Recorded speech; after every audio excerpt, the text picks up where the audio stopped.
much. Well, I'll tell you, this is another Super Tuesday for our campaign. Thank you, Florida. Thank you, North Carolina. Thank you, Ohio. You know, although we're waiting for final results in Illinois and Missouri, we know we will add to our delegate lead to roughly 300 with over 2 million more votes nationwide.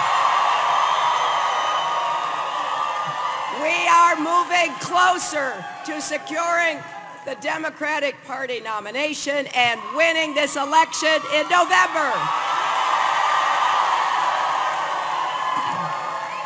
You know, because of all of you and our supporters across the country, our campaign has earned more votes than any other candidate, Democrat or Republican.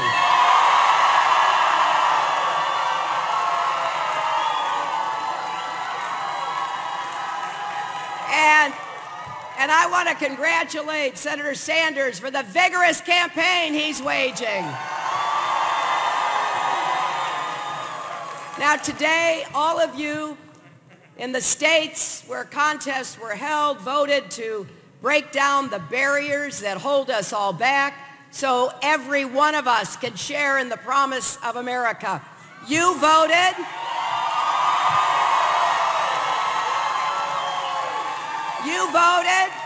You voted for our tomorrow to be better than our yesterday. Tomorrow where all of us do our part and everyone has a chance to live up to his or her God-given potential.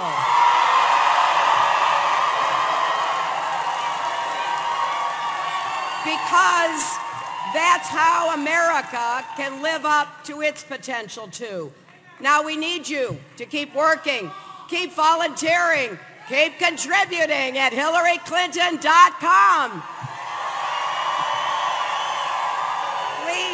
Please join the 950,000 supporters who already have contributed, most less than $100, because our campaign depends on small donations for the majority of our support. We can't do this without you. So if you've been waiting for the right moment, now's the time to come join us.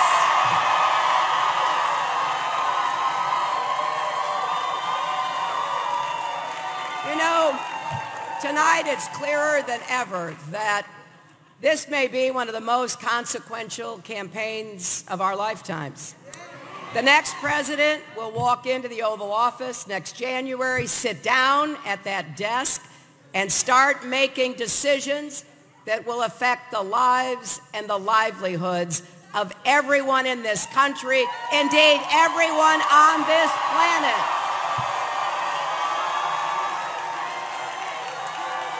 Now I know that easy decisions don't make it to the president's desk, only the hardest choices and the thorniest problems. I saw President Obama wrestle with the decision to send Navy SEALs after Osama bin Laden, the decision to rescue the auto industry, to fight for the Affordable Care Act, and so many more.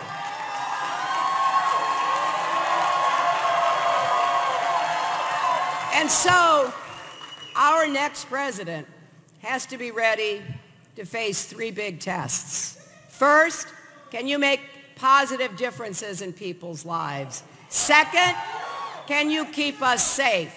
Third, can you bring our country together again?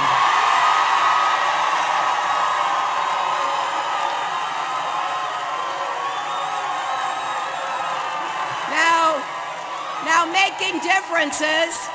making differences in people's lives comes first because Americans everywhere are hungry for solutions.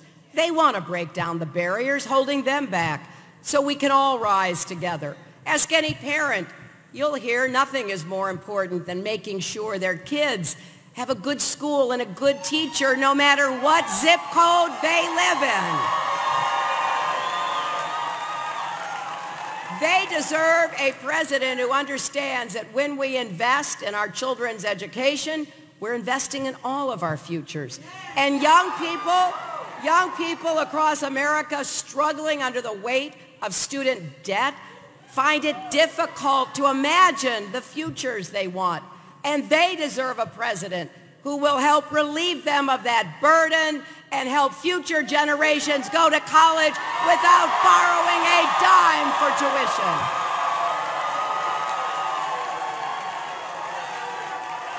And you know, grandparents who worry about retirement deserves a president who will protect and then expand Social Security for those who need it most, not cut or privatize it. Families deserve a president who will fight for the things that are priorities at home, but too often are priorities in Washington: affordable child care, paid family leave, and something we have waited for long enough: equal pay for equal work for women.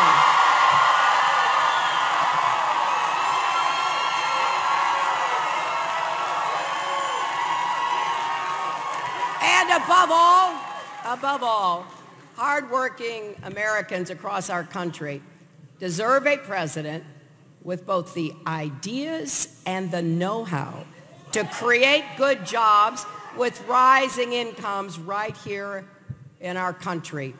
And I am absolutely convinced that we have the tools to do that. That's why I've laid out a program to do what can be done. More good jobs in infrastructure, more good jobs in manufacturing.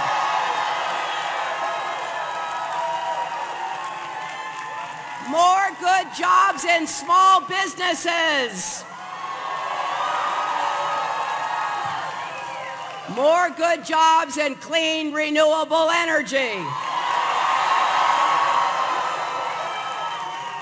Good-paying jobs are the ticket to the middle class, and we're going to stand up for the American middle class again. We're going to stand up for American workers and make sure no one takes advantage of us. Not China, not Wall Street, and not overpaid corporate executives.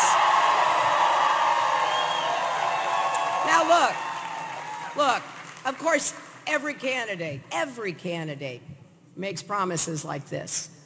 But every candidate owes it to you to be clear and direct about what our plans will cost and how we're going to make them work. That's the difference between running for president and being president.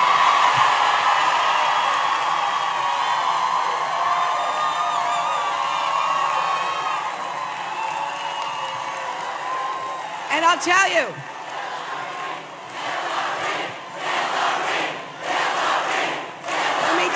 that the second big test for our next president is keeping us safe. We live in a complex and, yes, a dangerous world.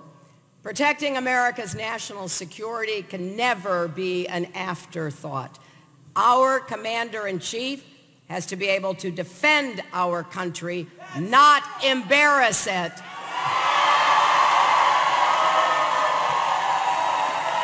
Engage our allies, not alienate them. Defeat our adversaries, not embolden them. When we hear a candidate for president call for rounding up 12 million immigrants, banning all Muslims from entering the United States, when he embraces torture, that doesn't make him strong, it makes him wrong.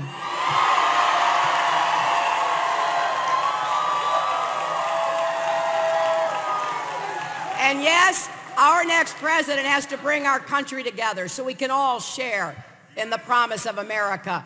We should be breaking down barriers, not building walls. We're not going to succeed by dividing this country between us and them. You know, to be great, we can't be small. We can't lose what made America great in the first place. And this isn't just about Donald Trump. All of us have to do our part. We can't just talk about economic inequality. We have to take on all forms of inequality and discrimination. Together, we have to defend all of our rights, civil rights and voting rights, workers' rights and women's rights, LGBT rights, and rights for people with disabilities. And that starts by standing with President Obama when he nominates a justice to the Supreme Court.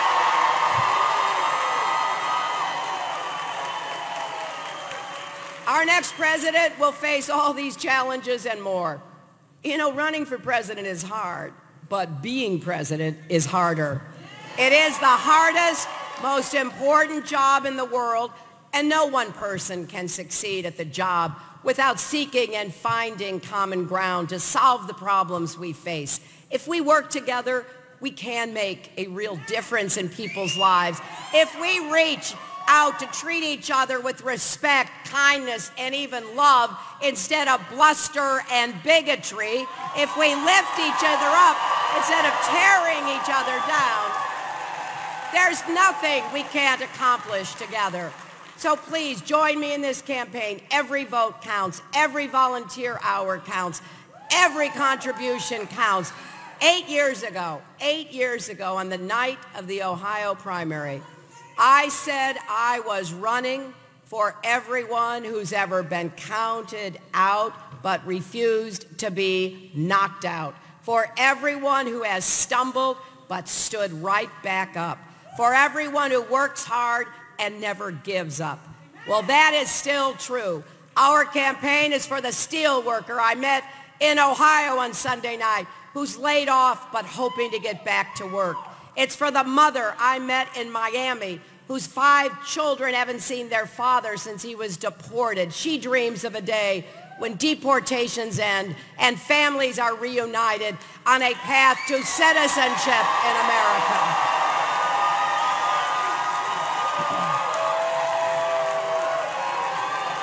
And it is for the mothers I stood with in Chicago yesterday who have lost children to gun violence. They're turning their sorrow into a strategy and their mourning into a movement. Let's stand with people who have courage, who have resilience. Let's stand with everyone who believes America's best days are ahead of us.